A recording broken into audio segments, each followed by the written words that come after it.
সারাদিন ঘরে কাজ করি, কারোর কোনো সাড়া শব্দ নাই, কাউকে পাই না। আর যখনই আমি একটু ভয়েস দিতে আসি তখনই যত সমস্যা।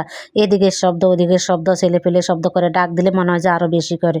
তো আর কি করা। আসসালামু আলাইকুম, কেমন আছেন সবাই? আজকে কি রান্না করেছি সেটুকু শেয়ার করবো। আসলে প্রতিদিনে বড় ভিডিও দেওয়ার চেষ্টা করি, তাই ভাবছি আজকেও একটা বড় ভিডিও দিয়ে দিই। এখন প্রত্যেক দিনে দেওয়ার চেষ্টা করব।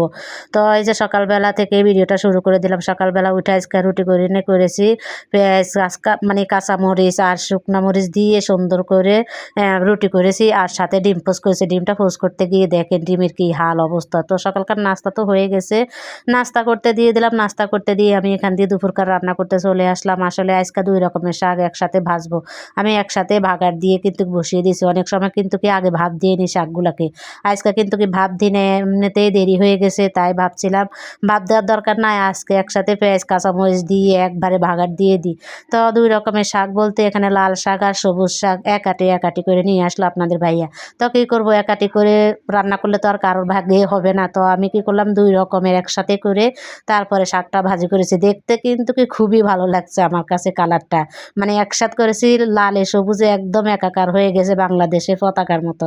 তো আর কি শাকটা আমার ভাজি প্রায় হয়ে গেছে। আমি কিন্তু শাকটাকে এখন নামিয়ে নিব। শাকটা কিন্তু খেতে খুবই ভালো লেগেছে। আমি মনে করলাম যে খেতে কিন্তু অতটাই ভালো লাগবে না, যেহেতু 2 রকমের শাক। কিন্তু কি না, বা খাওয়ার মতনই হয়েছে। তো এখান থেকে কিন্তু আমি 2 রকমের মাছ বের করে নিয়েছি। এখানে তেলাপিয়া মাছ আর একটা রুই মাছ বের করে নিয়েছি রান্না করবো বলে। আর এখান থেকে আমার বড় ছেলে বাজার থেকে পুঁই শাক নিয়ে আসলো, আর এই যে এখানে নিয়ে আসলো পেঁয়াজ, আলু, সাথে শসা, লেবু নিয়ে আসলো। তো ওগুলা রেখে, ওগুলো তো আর আজকে রান্না করবো না, কালকে রান্না করবো পুঁই শাক। এখান দিয়ে আমি কিন্তু কি আলু দিয়ে, ঝিঙ্গা দিয়ে, মাছ দিয়ে রান্না করব। তো আলুটা আগে কষিয়ে নিলাম ভালো করে। আলু যেহেতু সিদ্ধ হতে সময় লাগে, ঝিঙ্গা তো আর সিদ্ধ হতে সময় লাগে না। ঝিঙ্গা ধুয়ে পরিষ্কার করে নিয়ে আসলাম। তো আলুটা যখন হাফ সিদ্ধ হয়ে গেছে তখন আমি ঝিঙ্গাটা দিয়ে দিয়েছি।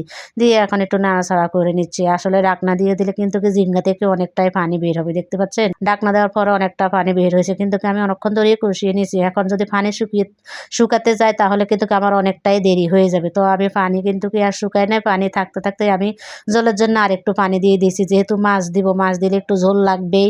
তো আমি ঝোলের জন্য পানি দিয়ে দিলাম। আর এখান দিয়ে মাছ আমি অলরেডি আগে ভেজে নিয়েছি, ওইটা আর দেখালাম না। মাছ ভাজি আর কি দেখাবো, মাছ সবাই ভাজি করতে পারে। তো আমি মাছ ভাজিগুলো দিয়ে দিয়েছি। তখন দেখছি তরকারির উপর দিয়ে একটু বলক চলে আসছে, মাছগুলোকেও দিয়ে দিছি। এখন ঢাকনা দিয়ে মাছটা হওয়া পর্যন্ত অপেক্ষা করব। আজকে কিন্তু কোনো ধনিয়া পাতা নাই, আজকে এভাবে রান্না করব। তো ঢাকনা দিয়ে দিলাম। আর এখান দিয়ে থালা বাসন ধুইতেছি। রান্না করতে করতে আমি কিন্তু থালা বাসন ধুয়ে নিচ্ছি। অর্ধেক ধুয়ে নিয়েছি, আর অর্ধেক এই যে হাত মেজে রেখে দিয়েছি, পরে কিন্তু ধুবো। তো মধ্যখান থেকে ভুলেই গেছিলাম, তখন রান্না করতে করতে খেয়াল পড়লো যে আমার থালা বাসন আছে, এগুলোকে তো ধুতে হবে। তো আমি রান্না করার শেষ পর্যায়ে প্রায় আমি তারপরে কি করলাম, থালা বাসনগুলো ধুয়ে নিয়েছি। মাছটাও আমার হয়ে গেছে, চুলা থেকে নামিয়ে নিচ্ছি। ভিডিওটা এই পর্যন্তই। সবাই ভালো থাকুন, সুস্থ থাকুন, আল্লাহ হাফেজ।